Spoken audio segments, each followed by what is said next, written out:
إن الحمد لله نحمده ونستعينه ونستغفره ونعوذ بالله من شرور أنفسنا ومن سيئات أعمالنا من يهده الله فلا مضل له ومن يضلله فلن تجد له وليا مرشدا فإن خير الحديث كتاب الله وخير الهدي هدي محمد صلى الله عليه وسلم وشر الأمور محدثاتها وكل محدثة بدعة وكل بدعة ضلالة وكل ضلالة في النار أما بعد فأعوذ بالله من الشيطان الرجيم بسم الله الرحمن الرحيم قاف والقرآن المجيد وقال تعالى في موضع آخر أعوذ بالله من الشيطان الرجيم وقرن في بيوتكن ولا تبرجن تبرج الجاهلية الأولى إلى آخر الآية. عن أبي هريرة رضي الله تعالى عنه قال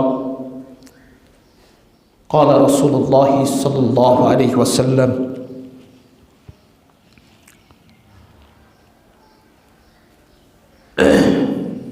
صنفان من أهل النار لم أراهما قوم ما هم كأذنب البقر يضربون بها الناس ونساء كاسية آرية موملة مائلة رؤوسهن كبخت المائلة لا يدخلن الجنة ولا يجدن ريحها রাহ মুসলিম। সমস্ত প্রশংসা এই মহান আল্লাহ তাআলার জন্য, যেই রব্বুল আলামিন আমাদেরকে দীর্ঘ একটি সপ্তাহ পর আবারও পবিত্র জুমার দিন মসজিদে এসে 2 রাকাত সালাত আদায় করার জন্য তৌফিক ইনায়েত করেছেন। সেই মহান প্রতিপালকের জন্য শুকরিয়া জ্ঞাপন করি আলহামদুলিল্লাহ। সেই সাথে নবী মুহাম্মদুর রাসূলুল্লাহ সাল্লাল্লাহু আলাইহি ওয়াসাল্লামের উপর অসংখ্য গণিত সালাত ও সালাম বর্ষিত হোক। আল্লাহুম্মা সাল্লি আলা মুহাম্মদ আল্লাহুম্মা বারিক আলা মুহাম্মদ সাল্লাল্লাহু আলাইহি ওয়াসাল্লাম। আমি আজকে পবিত্র জুমার প্রারম্ভে পবিত্র কুরআনুল কারীম থেকে একটি আয়াত কারিমার অংশ বিশেষ তেলাওয়াত করেছি এবং নবী মুহাম্মদুর রাসূলুল্লাহ সাল্লাল্লাহু আলাইহি ওয়াসাল্লামের মুখনিসৃত বাণী থেকে সহিহ মুসলিম থেকে একটি হাদিস আপনাদের সম্মুখে উপস্থাপন করেছি। সেই আলোকে আজকে পবিত্র জুমার আলোচনার বিষয় আগামী 14ই ফেব্রুয়ারি সারা বিশ্বে খ্রিস্টান সমাজ বলেন, হিন্দু সমাজ বলেন, বৌদ্ধ সমাজ বলেন, মুসলিম সমাজ বলেন, একটি দিবস উদযাপন করে থাকে বিশ্ব ভালোবাসা দিবস নামে। আমরা ইতিপূর্বে জেনেছি বিশ্ব ভালোবাসা দিবস বলতে এগুলো কোনো কিছুর ইসলামের শরীয়তের ভিত্তি নেই এবং যে বিশ্ব ভালোবাসা দিবসটা পালিত হয় বা ভ্যালেন্টাইন্স ডে পালিত হয়, এটার অনেকগুলো ইতিহাস অনেকভাবে অনেকে বর্ণনা করে থাকে। আসলে এটা খ্রিস্টান পাদ্রীর উপলক্ষ একটি দিন ছিল, তার মৃত্যু বার্ষিকী ছিল। বলা হয় এরকম, আবার বলা হয় ভ্যালেন্ট, এই পাদ্রির নাম ছিল ভ্যালেন্টাইন, এই পাদ্রির নাম ছিল। আবার বলা হয় যে এই পাদ্রি বিবাহ পড়াতো বিদায় বিবাহটা অবৈধ ছিল, কারণ বিবাহ পড়ালে সৈন্য সংখ্যা কমে যাবে, বাচ্চার যুদ্ধের জন্য সৈন্যের প্রয়োজন ছিল, এরকম অনেক ইতিহাস বর্ণনা করা হয়। তাহলে এই দিনটা উদযাপন করত কারা? খ্রিস্টানরা। যখন ওই পাদ্রীকে হত্যা করা হলো, তার মুরিদ, তার অনুসারীরা তার ওই দিনটাকে একটি ধর্মীয় উৎসবের ন্যায় মেনে নিল। পরবর্তীতে এটা আস্তে আস্তে মানুষ ভালোবাসা দিবস হিসেবে গ্রহণ করে নিল। আসলে ইসলামের শরীয়তের পরিভাষায় ভালোবাসা কোনো একদিনে হয় না, আর যে ভালোবাসার দিকে এটা আহ্বান করা হয় সেটাকে ভালোবাসা বলা হয় না, সেটাকে ইসলামের পরিভাষায় আজকে আমাদের সমাজে যেটাকে ভালোবাসা, প্রেম ভালোবাসা মানে সমাজে প্রচলিত যেটা বলা হয়, এটাকে ইসলামী শরীয়তের পরিভাষায় জেনা ব্যভিচার হিসেবে উল্লেখ করা হয়েছে। যদি আমরা লক্ষ্য করি যে এই দিনে আমাদের যুবক ভাইয়েরা, যুবক ছেলেরা বা সারা বাংলার মানুষ, সারা বিশ্বের মানুষ কি কর্ম করে, কি কাজ করে, এই দিনের প্রধান লক্ষ্য উদ্দেশ্য টার্গেট কি? কেউ গার্লফ্রেন্ড বয়ফ্রেন্ড নিয়ে পার্কে বেড়াতে যায়, কেউ নিজেদের স্ত্রীদেরকে নিয়ে পার্কে বেড়াতে যায়, কেউ আবার এই দিনে নিজের বাবা মার কাছে নিজের সন্তানদের ভালোবাসা পেশ করে। আসলে যারাই এই দিনকে ভালোবাসার দিন হিসেবে পেশ করবে, প্রত্যেকেই কাল কিয়ামতের দিন ওই খ্রিস্টান পাদ্রীদের সাথে উঠবে, তাদের সাথেই থাকবে। আপনার আচার আচরণ যাদের সাথে মিলবে, আপনি যাদেরকে বন্ধু বান্ধব হিসেবে গ্রহণ করে নেবেন, যাদের আচার আচরণ নিজের মধ্যে লালন করবেন, কিয়ামতের দিন আপনি তার সাথে থাকবেন। আল্লাহর নবীকে মুহাম্মদ রাসূলুল্লাহ সাল্লাল্লাহু আলাইহি ওয়াসাল্লামকে জিজ্ঞেস করা হলো যে ইয়া রাসূলুল্লাহ, কোনো ব্যক্তি কোনো কওমকে ভালোবাসে, এক ব্যক্তি কোনো অপর ব্যক্তিকে ভালোবাসে, তার পরিণতি কি হবে?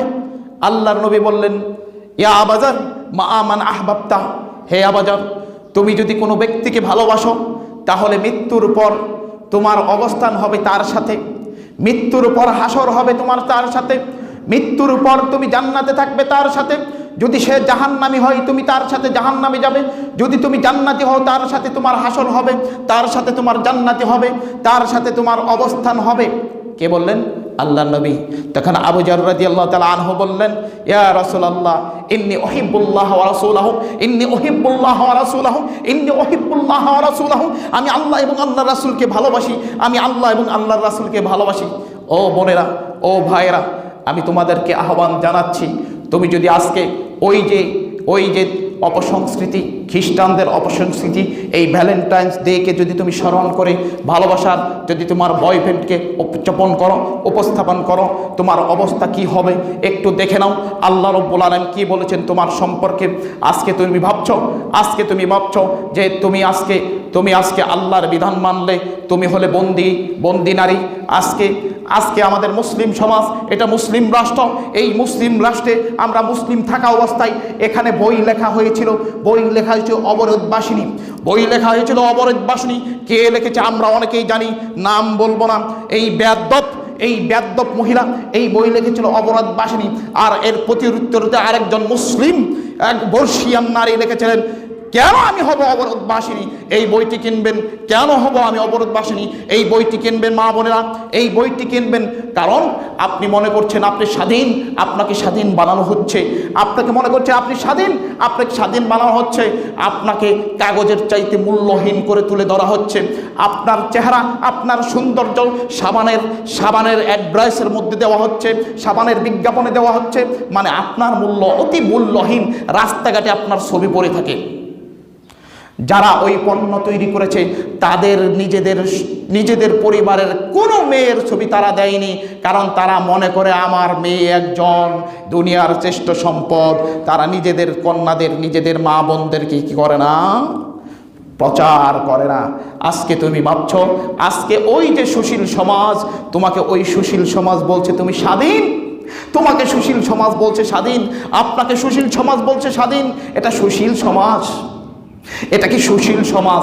আপনাকে সুশীল সমাজ স্বাধীন, আপনাকে ওই তুতা পাখির মন্ত্র শিখিয়ে দিচ্ছে, ওই জাতিসংঘ থেকে তুতা পাখির মন্ত্র শিখিয়ে দিচ্ছে আজকে নারী তুমি সব করতে পারো, আজকে তুমি নারী, তুমি দেশের তুমি সব কিছু দায়িত্ব নিতে পারো, আজকে তুমি নারী। কিন্তু আমেরিকার প্রেসিডেন্ট কয়বার নারী হয়েছে আপনি একটু লক্ষ্য করুন। আজকে এই জন্য ওরা উন্নত। আল্লাহর নবী বলেছেন লা ইয়াফলুহু কওমুন আল্লাহু আমরুহুম ইমরাআতুন, ওই জাতি কখনো সফলতা অর্জন করতে পারে না যে জাতির প্রধান নেতৃত্ব দেবে কোনো নারী, যে জাতির প্রধান নেতৃত্ব দেবে কোনো নারী। আজকে আমাদের রাজনৈতিক দলগুলোর মধ্যে মনে হয় কোনো পুরুষ নেই, মনে হয় কোনো পুরুষ নেই। পুরুষ থাকলে তারা কখন নারী বাছাই করতো না, তারা নিজেদেরকে পুরুষ মনে করে না, নিজেদের কি মনে করে আল্লাহু আলাম। বিষয়টা বুঝতে পারছেন?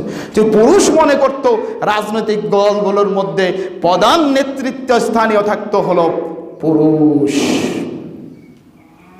নারী পুরুষ ছাড়া যদি অন্য কেউ হয় তারা কি হয় একটু চিন্তা করুন।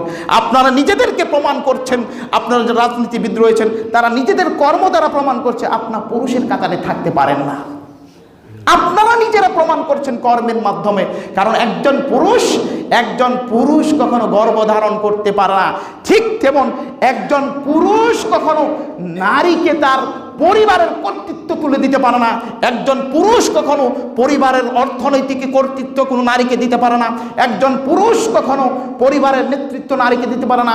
একজন পুরুষ কখনো এই রাষ্ট্রের নেতৃত্ব কোনো নারীর হাতে তুলে দিতে পারে না। আল্লাহ রাব্বুল আলামিন পুরুষদেরকে করেছেন নেতা হিসেবে পাঠিয়েছেন, নারীদেরকে পরিচালক হিসেবে পাঠিয়েছেন। আর রিজালু কাওয়ামুনা আলান নিসা বিমা ফাদ্দালাল্লাহু বা'দুহুম আলা বা'দ। আল্লাহ রাব্বুল আলামিন বলেন পুরুষদেরকে আমি নারীদেরকে কি করেছি? নারীদের উপর পরিচালক হিসেবে প্রেরণ করেছি। অতএব আপনাদেরকে যদি পুরুষদেরকে যদি কোনো নারীরা পরিচালনা করে তাহলে এখানে বিপদ আসবেই আসবে।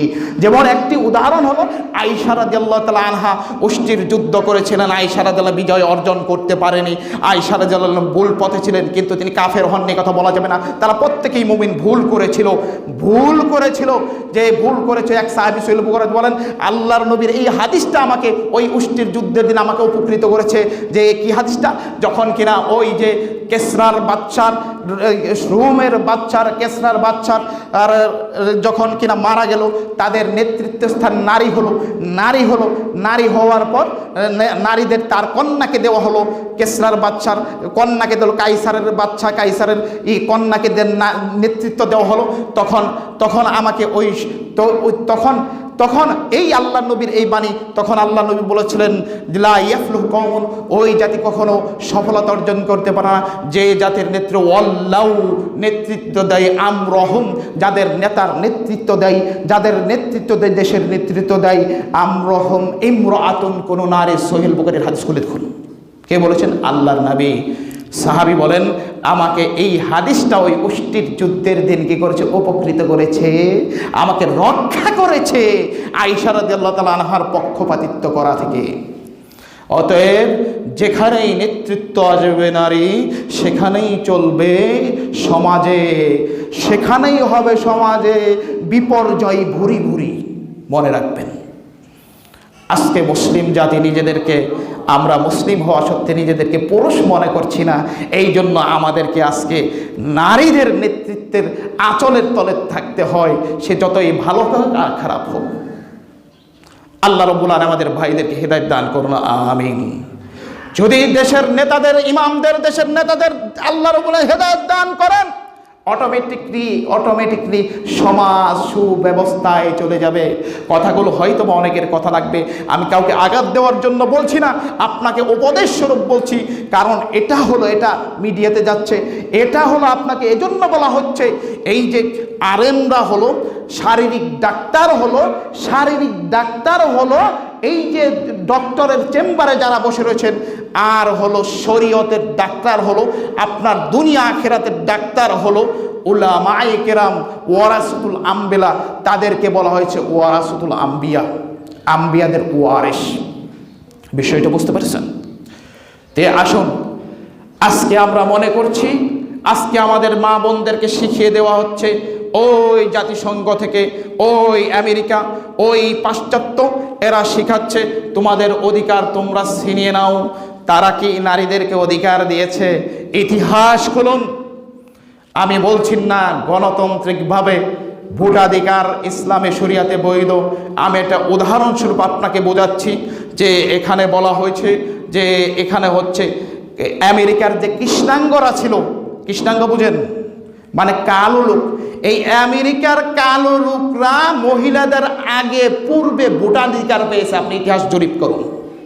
নারীদেরকে এই কালো কৃষ্ণাঙ্গদের থেকে নিম্ন লোক মনে করা হতো, দাসদের চাইতে নিম্ন লোক মনে করা হতো, নিম্ন শ্রেণীর মনে করতো এরা। আজকে এরা আপনাদেরকে অধিকার নিয়ে কথা বলছে, অথচ যে অধিকার আপনাকে শিখাচ্ছে সেই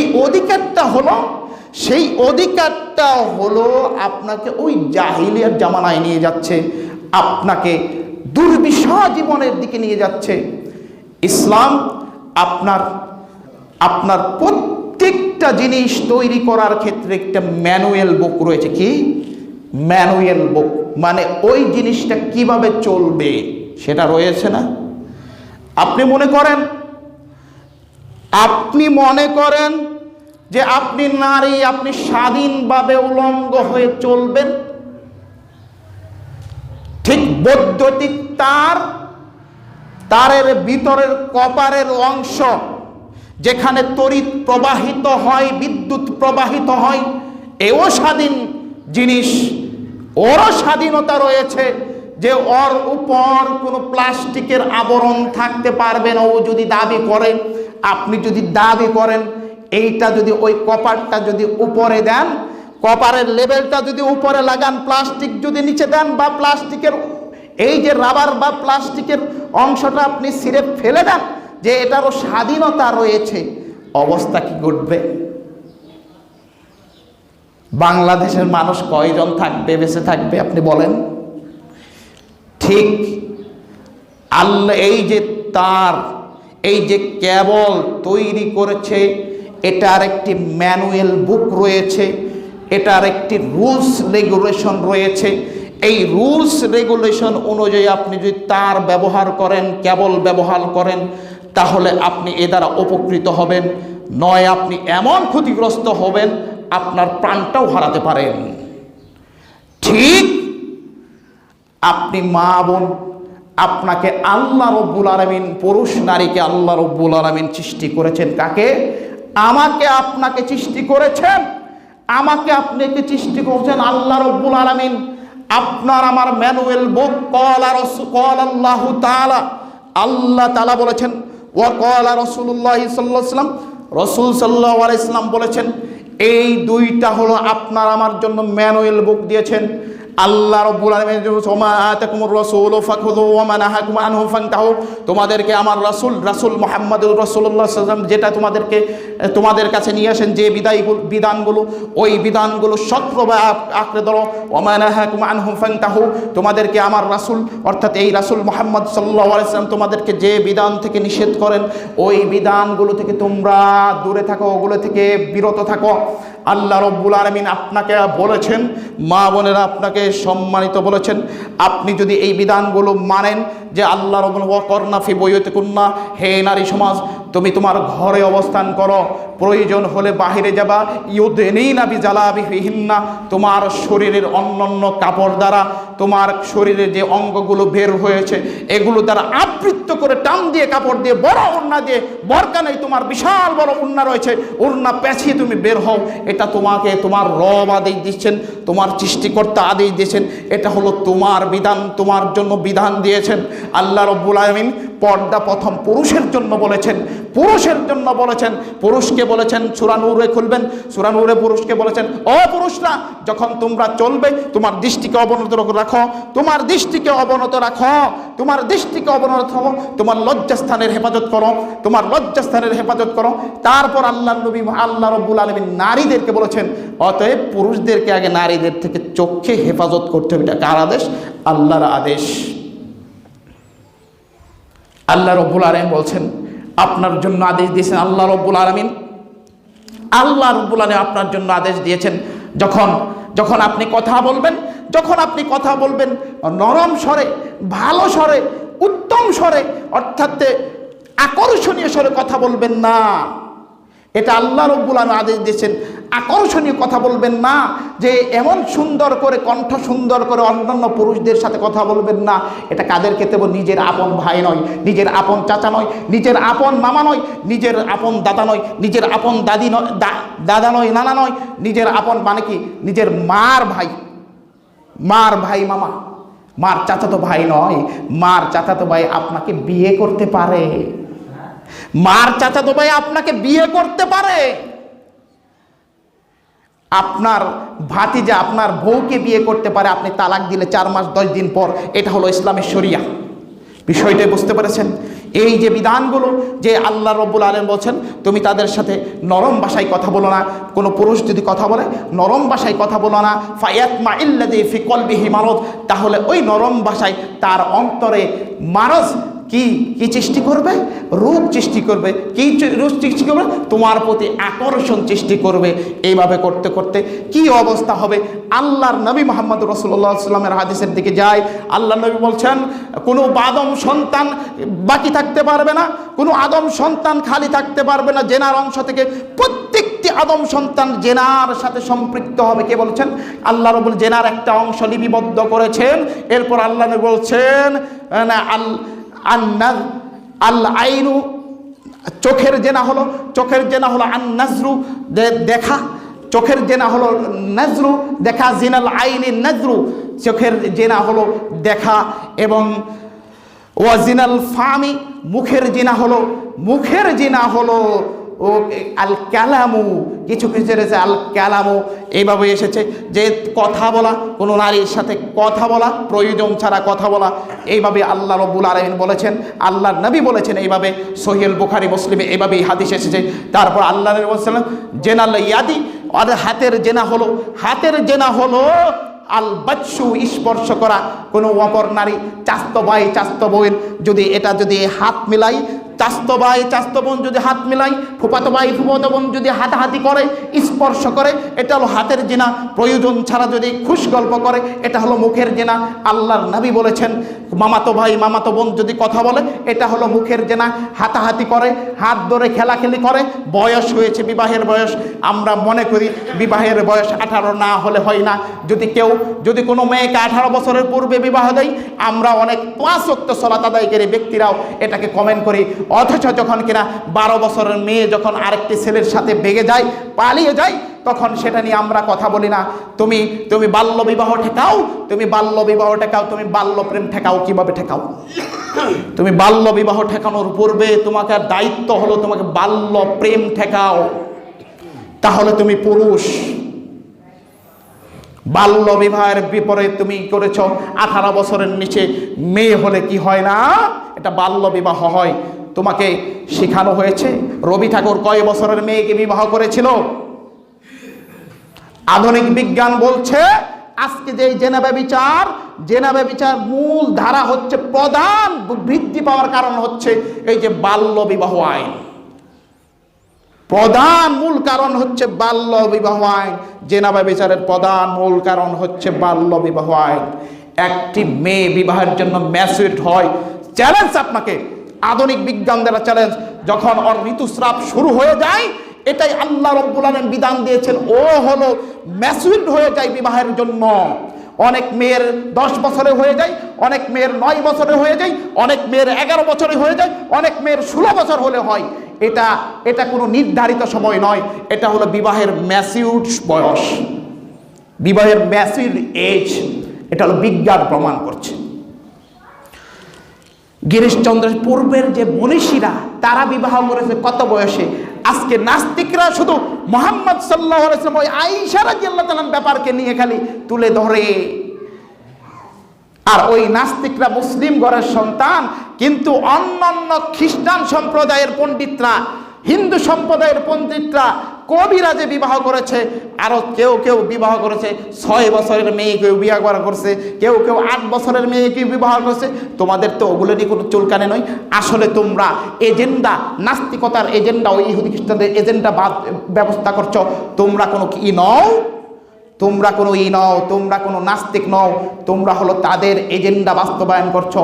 কারণ তোমরা দেশ ছেড়ে যাচ্ছ, ওখানে গিয়ে তোমরা গাড়ি বাড়ি নারী পাচ্ছ। বিষয়টি বুঝতে পারছেন? আজকে আমাদের মা বোনদেরকে শেখানো হচ্ছে তোমাদের স্বাধীনতা, শেখানো হচ্ছে তোমাদের স্বাধীনতা। আল্লাহ রাব্বুল আলামিন আপনাকে আদেশ দিয়েছেন, আপনি পুরুষ মানুষ, আপনি বাবির সাথে দেখা করবেন। আল্লাহ রাব্বুল আলামিন সাআলতুহুন্না মাতাআন, যদি তোমরা তোমাদের পরিবারের ভাবি, ফুফি, ফুফি না, ভাবি, চাচি, এই যে মামি, এদের সাথে যখন কোনো কিছু চাইবে, বাড়িতে প্রয়োজন হয় না যাওয়ার, সাআলতুহুন্না মিন ওয়ারাই হিজাব, তাহলে তোমরা পর্দার আড়াল থেকে তাদের কাছে চাও। এই হচ্ছে মুসলিম। আপনি সুপুরুষ মুসলিম পুরুষ হিসেবে তখনই পরিগণিত হবেন, একজন প্রকৃত মুসলিম হিসেবে তখনই পরিগণিত হবেন আপনি যদি আপনার মামির সাথে নিজেকে পর্দার আড়ালে নিয়ে নেন, আপনার চাচির সাথে নিজেকে পর্দার আড়ালে নিয়ে নেন, আপনার বাবির সাথে নিজেকে পর্দার আড়ালে। আজকে দেবর ভাসুর, যদি দেবরের সাথে বাবি কথা না বলে, বাবি অহংকারী, যদি কোনো পুত্রবধূ এলাকার ছেলে পেলে সবার সাথে যদি খুব কথাবার্তা বলে, না এবারের পুত্রবধূটা অনেক ভালো, আমার পুত্রবধূর মধ্যে কোনো অহংকার নেই, সে অনেক ভালো মেয়ে। অথচ আল্লাহ নবী বলছেন, আল্লাহ নবী বলছেন, লা ইয়াখলুন্না রাজুলুন বিইমরাতিন, তোমাদের কেউ যেন কোনো পুরুষ, নারী পুরুষ যেন একাকিত্ব, একজন নারী একজন পুরুষ একাকিত্ব নির্জনে না হয়। তাহলে কি হবে? ইল্লা সালিসুহুমা শাইতান, তাহলে তৃতীয় ব্যক্তি সেখানে আসবে শয়তান, সেখানে তৃতীয় ব্যক্তি আসবে শয়তান, সেখানে তৃতীয় ব্যক্তি আসবে শয়তান। আল্লাহ নবীর ওই যে হাদিসটা, যেখানে আল্লাহ নবী বলেছেন চোখের জেনা হলো দেখা, মুখের জেনা হলো কথা বলা, কোনো নারী পুরুষের কথা বলা, হাতের জেনা হলো স্পর্শ করা, এবং পায়ের জেনা হলো ওই নারীর দিকে বা ওই নারী পুরুষের দিকে এগিয়ে যাওয়া। অতঃপর ওয়ান নাফসু ইয়াতামান্না ওয়া তাশতাহি, অন্তর কামনা বাসনা করে, এরপর ইউসাদ্দিকু ফারদু কুল্লাহু আও ইউকাযযিবু, আল্লাহ নবী বলেন অতঃপর তাকে ওই যে লজ্জাস্থান সর্বস্তরের জেনা একেবারে এন্ট্রি করে দেয়, একেবারে ইন্টারমিশন শুরু করে দেয়, জেনার একেবারে সর্বস্তরে নিয়ে যায়। হয়তোবা ওই কামনা বাসনা তাকে কি করে, ওই যে সত্য জেনা, একেবারে সর্বোচ্চ জেনা, যেটা আকাম বলি আমরা, যেটাকে বলে ব্যভিচার বলি, ওইটাকে তারা কি করে, হয়তোবা বাস্তবায়িত করে, অথবা সুযোগ না পেলে সেখান থেকে চলে আসে। এইভাবে জেনা বেচা চলে হয়ে যায়। তার মানে আজকের এই প্রেম ভালোবাসা, এটা হলো জেনা ব্যভিচার বলা হয়েছে। আপনার বিবাহের বয়স হয়েছে, আপনি বলতে পারেন না, আপনার ফুফিকে দিয়ে বলান। আপনি বলতে পারেন, আপনার ফুফিকে দিয়ে বলান। কারণ মেয়েরা কখনো বলতে পারে না, এটা মা বাবার দায়িত্ব। যে মেয়ে বড় হয়ে গিয়েছে, যখন কিনা বড় হয়ে যায়, না আমার মেয়ে ক্লাস 8 9 10 উঠেছে, কেবল আমার মেয়ে ইন্টার পাস করবে, এখনো ছোট, কচি খুকি। এভাবে করতে করতে এক পর্যায়ে আপনার গায়ে চুমকালে দিয়ে চলে যাবে, তখন আপনার খুব ভালো লাগবে, আপনার খুকি মেয়ে। আর ওই মা বোনদেরকে বলতে চাই, আপনার বাবা, আপনার মা সেই শিশুকাল থেকে কষ্ট করে লালন পালন করেছেন, আপনি একটু চিন্তা করলেন না? এত কষ্ট করে লালন পালন করেছেন, আপনি একটু মা বাবার একটু গুরুত্ব দিতে চাইলেন না? যে আপনি একটু বলতে পারতেন যে আমার বিবাহের বয়স হয়েছে, আপনি নিজে বলতে পারেন, আপনার ভাবির মাধ্যমে বলুন, আপনার ছবির মাধ্যমে বলুন, আপনার মা বাবার এই যে এত বছর আপনাকে লালন পালন করলেন, আপনি আপনার মা বাবাকে কি উপহার দিলেন? আপনি এটা সমাজে আপনার মা বাবা মুখ দেখাতে পারে? সমাজে আপনার মা বাবা মুখ দেখাতে পারে? কথা হলো এখানে আপনাদের মেজরিটি দোষ নয়, মেজরিটি দোষ হলো গার্জেনের। আল্লাহর নবী বলেছেন যে কুল্লু মাউলুদিন ইউলাদু আলাল ফিতরাত, এই হাদিসটা দিলে বোঝা যায় মেজরিটি দোষ হলো একজন গার্জেনের পিতামাতার আল্লাহর নবী বলেছেন যে আল্লাহর নবী বলেন কুল্লু মাউলুদিন ইউলাদু আলাল ফিতরাত, হিন্দুর ঘরে জন্ম, বৌদ্ধর ঘরে জন্ম, খ্রিস্টানের ঘরে জন্ম, মুসলিমের ঘরে জন্মগ্রহণ করুক, সে ব্যক্তি ইউলাদু আলাল ফিতরাত, দ্বীন ইসলামের উপর কি করে জন্মগ্রহণ করে, দ্বীন ইসলামের উপর জন্মগ্রহণ করে, সে জন্মগ্রহণ করে ইসলামের উপর। ওয়ালাকিন আবাওয়াহু, বরঞ্চ তার পিতামাতা ইউহাউইদানিহি, তার পিতামাতাকে তাকে ইহুদি বানায়, ওয়া ইউনাসসিরানিহি, তাকে খ্রিস্টান বানায়, ওয়া ইউমাজ্জিসানিহি, তাকে একজন অগ্নি উপাসক বানায়। আল্লাহ নবী বলছেন তুমি কি দেখেছো, এরপর বললেন তুমি কি দেখেছো একটি ছাগল কি কোনো কান কাটা ছাগল জন্ম দিয়েছে? ছাগল পূর্ণাঙ্গ ছাগলই জন্ম দেয়। ঠিক পিতামাতা ঠিক ওই রকম নিজেদের মতো সন্তান পূর্ণাঙ্গ সন্তানই জন্ম দেয়, পূর্ণাঙ্গ দিনদার সন্তান জন্ম দেয়। কিন্তু পিতামাতা যে আচরণের হয়, পিতামাতা যেই রকমের হয়, ঠিক অনুরূপই হবে সন্তান। এই হাদিসটা তার প্রমাণ। মানে ইহুদি হলে সন্তান ইহুদি হয়, খ্রিস্টান হলে সন্তান খ্রিস্টান হয়। ইল্লা মান হাদাহুমুল্লাহ, তবে আল্লাহ যাদেরকে হেদায়েত দান করেন তাদের ব্যাপারটা ভিন্ন। বল না গোবরে পদ্ম ফুল, গোবরে পদ্ম ফুল বলে না? খারাপ লোকের ঘরে সন্তান ভালো সন্তান হলে সেটাকে কি উদাহরণ দেয় মানুষ? গোবরে পদ্ম ফুল। সেটা ভিন্ন কথা, এটা হাজারে একটা হয়, এটা হাজারে একটা হয়। কিন্তু আল্লাহ নবী বললেন যে এই যে আমাদের সন্তানদের দুষ্কৃতির জন্য দায়ী হলো আমরা পিতামাতারা। আপনি বেনামাজি হবেন, আপনার সন্তান নামাজি হবে আশা করেন না, আশা করবেন না।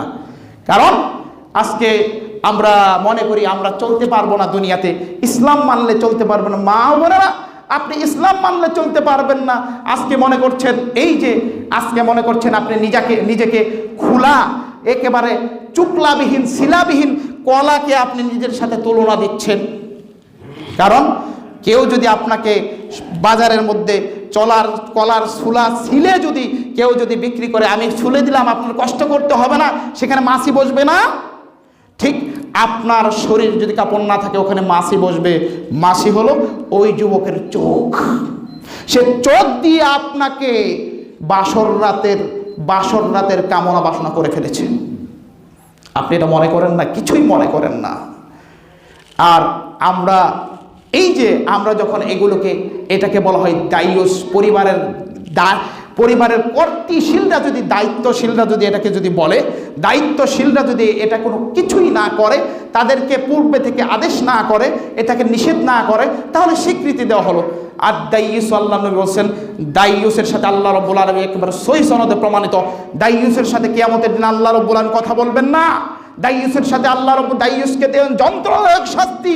এটা হলো সবচেয়ে নির্ভরযোগ্য হাদিস। কিন্তু আরেকটি হাদিসটা সহি, হাসান সহি, সেটা সোহাইব আরনাউত হাসান সহি বলেছেন, এটাও সহি পর্যায়ে, কিন্তু সনদগত দৃষ্টিকোণ থেকে একজন রাবী দুর্বল রয়েছে। কিন্তু আরেকটি সনদের মাধ্যমে এই হাদিসটি সহি। আল্লাহ নবী বলছেন লা ইয়াদখুলুনা সালাসাতুন, তিন ব্যক্তি জান্নাতে প্রবেশ করবে না। মুদবিনুল খাম, মুসবিলুল ইজার, যারা কাপড়কে পায়জামাকে টাকনুর নিচে জড়িয়ে পড়ে তারা জান্নাতে প্রবেশ করবে না। এবং যারা কিনা ওই যে নিয়মিত নেশাদার দ্রব্য পান করে, নিয়মিত নেশাদার দ্রব্য পান করে, তারা জান্নাতে প্রবেশ করবে না। ওয়াদ-দাইয়ুস, এবং দাইয়ুস জান্নাতে প্রবেশ করবে না।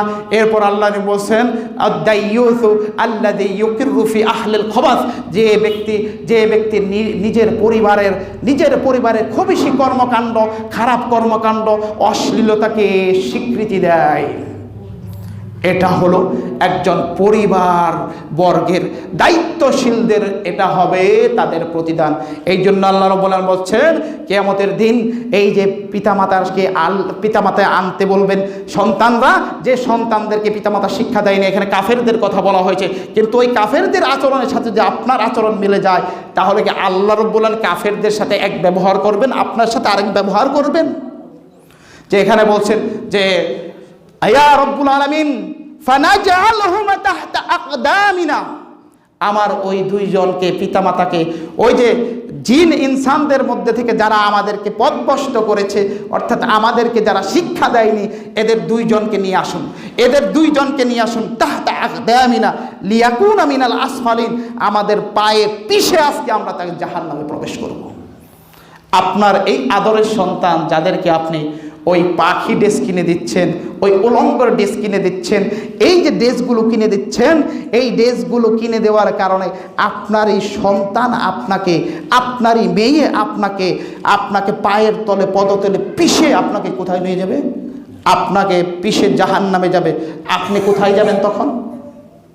আপনাকে আমি বলছি না, কাউকে আঘাত দেওয়ার জন্য কথাগুলো বলছি না, এগুলো হলো আজকে ডাক্তারও যদি কি করে, ডাক্তারও যদি বলে আপনাকে আপনার এই হাতের আঙ্গুলটার আগায় কি হয়েছে, হাতের আঙ্গুলের শুরুতে মাথাতে আপনার ক্যান্সার ধরা পড়েছে, এটা যদি না কেটে ফেলেন ক্যান্সারটা পুরো শরীরে ছড়িয়ে পড়বে, তখন আপনি কি করবেন? ওটা কেটে ফেলবেন না? ঠিক কেটে ফেলবেন। আজকে আমরা যখন আলেমরা কথা বলে, যখন কোরআন সুন্নাহর কথা বলে, আমরা নিজেদের মানডে নেই। অনেকে কথাবার্তা বলে থাকেন যে খুব উগ্র মেজাজি। আমি কখনো উগ্র মেজাজি কথা বলি না। মা বোনরা যায় কোনোদিন ধমক দিয়ে সেটা বলতে পারবেন? এখানে কোরআন সুন্নাহর কথা এখানে বলছি, আপনারা মানলে মানবেন, না মানলে না মানবেন। এটা আমার ওমা আলাইনা ইল্লাল বালাগ। রাসূল এবং নবীদের এবং আলেমদের দায়িত্ব হলো পৌঁছে দেওয়া। বিষয়টা বুঝতে পারছেন? আসুন মা বোনেরা, আপনার আমার অবস্থান কি? এটা হলো গার্জেনদের অবস্থান। আলা কুল্লুকুম মাসউলুন আন রাইয়াতিহি, আলা কুল্লুকুম রাইন, প্রত্যেকেই দায়িত্বশীল। পরিবারের পুরুষ নারী সবাই দায়িত্বশীল। পরিবারের পুরুষ তার পরিবারের সদস্যের উপর দায়িত্বশীল, পরিবারের নারী তার স্বামীর সম্পদ এবং সন্ততিদের উপর দায়িত্বশীল। অতএব আপনাকে দায়িত্ব নিতে হবে আপনার সন্তানকে পরিচালনার জন্য। তারপর দেখুন আমাদের মা বোনদের যারা এইভাবে চলেন, আপনার অবস্থা কি? আপনি কোনোদিন বলেছেন যে উপদেশ দিয়েছেন, মা তুমি আমাকে এমন কিয়ামতের দিন লজ্জিত করো না যে তোমার কারণে আমাকে জাহান্নামে যেতে হয়, এমন একটি বাক্য কোনোদিন আপনি বলেছেন আপনার কন্যাকে? এরকম কোনো বাক্য বলেছেন? লুকমান আলাইহিস সালাম তার সন্তানকে উপদেশ দিয়েছেন, পিতা হয়ে কোনোদিন উপদেশ দিয়েছেন? উপদেশ দিয়েছি? উপদেশ দেইনি। আপনি ধমক দিলে তো মানবে না, কিন্তু আপনি এভাবে সুন্দর করে কিছু উপদেশ দিন, হয়তো বা সে গ্রহণ করতে পারে, আল্লাহ রাব্বুল আলামিন তাকে হিদায়াত দিতে পারে। আসুন দেখেন মা বোনদের অবস্থানটা কি আমরা লক্ষ্য করি। আমরা যদি লক্ষ্য করি, এই যে মা বোনেরা আপনারা এই যে গার্লফ্রেন্ড বা প্রেম ভালোবাসা, এটার যদি অবস্থান লক্ষ্য করেন, এটার পরিণতি কি হতে পারে? এই যে প্রেম ভালোবাসা সর্বশেষ জেনার স্তরে নিয়ে যায়, এটার পরিণতি কি হতে পারে? সহিহ তারগিব ওয়াত তারহিবের ইমাম আলবানী রাহিমাহুল্লাহর কিতাব 3419, 20, 24 নম্বর হাদিস দেখবেন। এখানে একটি হাদিসে বলা হয়েছে আল্লাহ রাব্বুল আলামিন কিয়ামতের আল্লাহ রাব্বুল আলামিন মধ্যম আকাশে এই মধ্যরাত্রিতে কি করেন? মধ্যরাত্রিতে একেবারে মধ্যরাত্রিতে আসমানের দরজা খুলে দেন এবং বলতে থাকে হাল মিন দাইন, এমনকি দোয়াকারী আছো তার দোয়া কবুল করব, এমন কি ব্যক্তি আছো আমাকে চাও আমি তার চাওয়াটা পূরণ করব, এমন কি ব্যক্তি আছো কোনো বিপদ আপদে পড়েছো, বিপদের আপদের জন্য আমার কাছে আহ্বান করেছো, আমি তার বিপদ আপদ থেকে উদ্ধার করব। এটা আল্লাহ রাব্বুল আলামিন মধ্যরাত্রি থেকে বলতে থাকেন এবং শেষ রাত্রিতেও বলতে থাকেন, শেষ তৃতীয়াংশতেও বলতে থাকেন। এই দুইটা অংশ মধ্যরাত্রি এবং শেষ তৃতীয়াংশ বান্দার দোয়া কবুলের সর্বশ্রেষ্ঠ উত্তম মাধ্যম, উত্তম সময়। এই দুইটা সময় মধ্যরাত্রি থেকে কেবল শেষ রাত্রি পর্যন্ত এটা হলো দোয়া কবুলের অন্যতম মাধ্যম। এবং আল্লাহ নবী বলেন প্রত্যেক মুসলিমের দোয়া কবুল করা হয়ে থাকে ইল্লা বিজানিয়াতিন, একজন জেনাকারিনী পুরুষের দোয়া কবুল হয় না, ইয়াবতাগি বিফরজিহা, যে জেনাটা সে লজ্জাস্থানের মাধ্যমে করে। আজকে অনেক মা বোনেরা স্বামীদের দুর্বলতার কারণে এই জেনার পথ বেছে নেয়। আপনাকে বলছি আপনার স্বামীকে আমার কাছে পাঠিয়ে দিবেন, ইনশাল্লাহ 3 মাসের রেজাল্ট পাবেন, ইনশাল্লাহ 3 মাসে। অতএব অবৈধ পন্থা নিবেন না। এই যে দেখেন এই যে বিষয়গুলো রয়েছে, আপনার দোয়া আল্লাহর কাছে কবুল হবে না। আল্লাহ নবী মুহাম্মদ রাসূলুল্লাহ সাল্লাল্লাহু আলাইহি ওয়াসাল্লাম বলেন, এই সহিহ তারগিবের এই নাম্বারগুলো বলে দেওয়ার মূল কারণ হলো যাতে করে আপনার বিষয়গুলো খুঁজে দেখতে পারেন। দেখেন আল্লাহ নবী মুহাম্মদ বলেছেন আমি ফাইদা আনা বিকৌমিন, আমাকে দুইজন ঘুমের মধ্যে দুইজন ফেরেশতা, আমি ঘুমের মধ্যে রয়েছি, আমাকে দেখা হলো দুইজন ফেরেশতা দুই বাহু নিয়ে আমাকে এগিয়ে নিয়ে যাচ্ছে, দুই বাহু দিয়ে এগিয়ে নিয়ে যাচ্ছে। এমন পর্যায়ে আমি বিকৌমিন, এমন এক সম্প্রদায়ের কাছে আসলাম যে সম্প্রদায়দেরকে এমন একটি বিশাল গর্তের মধ্যে রাখা হয়েছে। এই ইন্তিফাকান, তারা এমনভাবে ফুলে গিয়েছে এই গর্তের মধ্যে এমন নারী পুরুষরা রয়েছে, তারা ফুলে ফেপে উঠেছে এবং তাদের গন্ধ হলো পায়খানার গন্ধর মতো। তখন আমি যে মান হাউলাই, এরা কারা? তারা ফেরেশতারা বলল, এরা হলো নারী পুরুষ ব্যভিচারিণী, জেনাকারী নারী পুরুষ। অতএব মা বোনেরা, এটা হলো আপনাদের অবস্থান। যদি আপনি জেনাকারীদের অন্তর্ভুক্ত হন, এটা আপনার অবস্থান। আল্লাহ নবী বলছেন যে আমি দুই শ্রেণীর লোক, সহিহ মুসলিমে আবু হুরায়রা থেকে বলেছেন দুই শ্রেণীর লোক। এক শ্রেণীর কথা কেন বলেছেন? অত্যাচারী শাসক বা মানুষের উপর, দরিদ্রের উপর লাঠিচার্জ করে, দরিদ্রের উপর বেত্রাঘাত করে, এদেরকে আল্লাহ রব্বুল্লাহ এরা জান্নাতের সুগন্ধি পাবে না, এরা জান্নাতে প্রবেশ করবে না, এদেরকে জান্নাতের সুগন্ধি পাবে না। আল্লাহ নবী আরেক শ্রেণী বলছেন নিসাউন কাসিয়াতুন আরিয়াতুন, ওই নারী যে পোশাক পরিধান করেছে কিন্তু পোশাক পরার পরও সে উলঙ্গ। পোশাক পরার পর উলঙ্গ কিভাবে হয়? আমরা ইতিপূর্বে অনেক আলোচনা শুনেছি, অনেক আওয়াজে নিকারে শুনেছি। টাইট ফিট পোশাক পরলে সে পোশাক পরার পর উলঙ্গ। পোশাক পরেছে শরীরে পিঠ বুক বের হয়ে রয়েছে, সে উলঙ্গ। পোশাক পরেছে নারী টাকনু থেকে নিচ পর্যন্ত বের রয়েছে, এ হলো উলঙ্গ। এটা আল্লাহর নবী বলেছেন, আল্লাহ নবীর অন্যান্য হাদিসের ভাষ্যগুলো থেকে এটা প্রমাণিত। দেখেন এই যে বিষয়গুলো এখন আল্লাহ নবী বলছেন, তারা কি করে? এই যে পোশাক পরিতে হতো অলঙ্গ, কিন্তু তারা কি করে? নিজেরা অন্যের দিকে আকৃষ্ট হয় এবং অন্যকেও নিজেদের দিকে আকৃষ্ট করে। রুসুহুন্না কাবুকতিল মাইলা, তাদের মাথা হবে উটের কুজের ন্যায় উঁচু। আজকে অনেকে মা বোনেরা চুলের কি করে না, খোপাটা একেবারে খুব উঁচু করে দেয় না, এদেরকে জাহান্নামী বলা হয়েছে। এরা কি জান্নাত লা ইয়াদখুলুল জান্নাহ, এই দুই শ্রেণীর লোক জান্নাতে প্রবেশ করে। ওয়ালা ইয়াজিদনা রিহাহা, যদি চুলের অংশটাও যদি সে যদি উঁচু করে পড়ে, এটাও কি আল্লাহ নবী বলছেন এরা জান্নাতে প্রবেশ করবে না, জান্নাতের সুগন্ধিও পাবে না। সহিহ মুসলিমের হাদিস। কে বলেছেন? নবী সাল্লাল্লাহু আলাইহি ওয়াসাল্লাম। অতএব মা বোনেরা, আজকে আমাদের সমাজে, আজকে আমাদের যে সুশীল সমাজ, যারা বলছে আপনাকে যারা বলছে যে আপনি হলেন গিয়ে আপনি স্বাধীন, আপনাকে আসলে সামান্য ওই রাস্তার ওই ইমিটেশনের চেনের মতো তৈরি করছে। আপনাকে আল্লাহ রব্বুল আলামিন আপনি যদি আল্লাহর বিধানগুলো মেনে থাকেন, আল্লাহর কাছে হবেন আপনি দুনিয়ার সর্বশ্রেষ্ঠ সম্পদ। আর দুনিয়া কুল্লুহা মাতা ওয়া খায়রুল মাতাঈদ দুনিয়া আল মারআতুস সালিহা, সহিহ মুসলিমের হাদিস।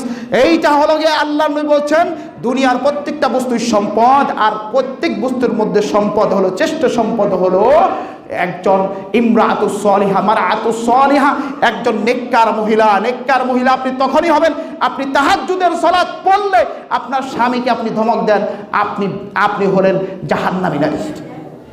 আপনার স্বামীর মতামতের সাথে আপনার মত মিলে না, আপনি হবেন জাহান্নামী নারী। আজকে শুধু সুশীল সমাজ নারীর অধিকার নিয়ে গলে অনেক পুরুষ নির্যাতিত, একথা কেউ বলে না, কারণ আজকে নারী নেতৃত্ব চলে এসেছে।